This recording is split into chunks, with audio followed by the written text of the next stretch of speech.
Dialysis access is a lifeline of hemodialysis patient.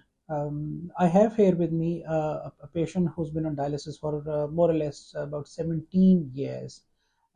He had kidney failure because of an unknown cause, and then after being on dialysis for about a year, he had a kidney transplant. Unfortunately, the transplant failed after a couple of years, and he has since been on hemodialysis. He has not had another kidney transplant because he actually had antibodies in his blood, and always a cross patch was positive with a potential donor. Over the years, he has run out of his dialysis access. He had an AV fistula which was created, and sadly, it just burst because of an aneurysm.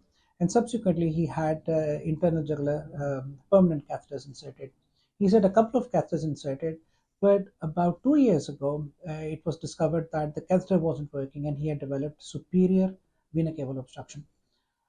Because of that, and because of lack of access anywhere, he also had an unsuccessful graft inserted in his leg, which unfortunately which didn't work. So ultimately, he was left with a permanent dialysis catheter, which was just hanging in there. It was just over. It was just above the area of obstruction, which is around here. And somehow he's managed to stay on dialysis with this particular catheter for the last couple of years. Now this catheter has packed up.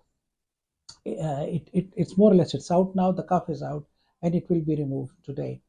But the important thing is that before that happened, we somehow managed to dialyze him using a couple of veins here. As I said, I mean, he didn't have a fistula, but we managed to dialyze him using a couple of veins. One of the veins is here and here. So we use an arterial and a venous veins, and we are managed to dialyze him. But the important thing which I wanted to show was that because of the obstruction that he had, because of the obstruction that he has developed these blood vessels, these veins on his skin. Now, these are superficial veins.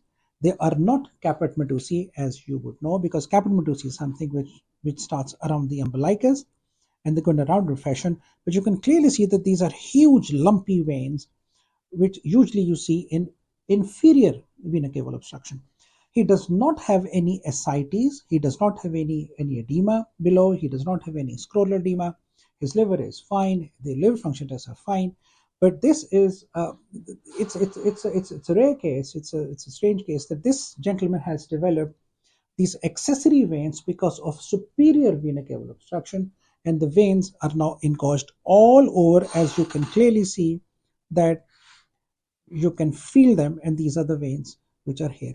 Now, sadly, these veins will remain because the obstruction, obviously, it is permanent obstruction, and this is classic of venous superior vena cava obstruction, causing engorgement of the vein.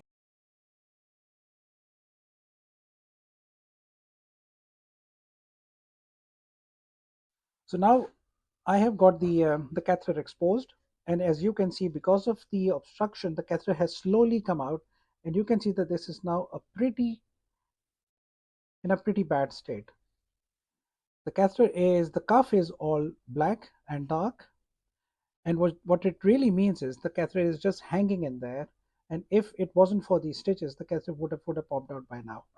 So this is a relatively easier way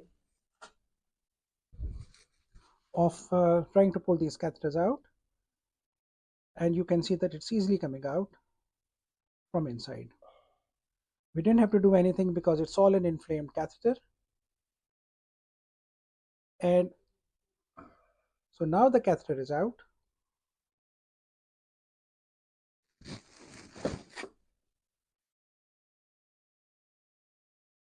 But this probably will not have any bearing on the accessory veins, because accessory veins, as you can see all over the chest, the accessory veins are there because of the superior vena cava obstruction. And now he will be dialyzed through the veins on his left arm, and we'll see how things go from here. Thank you.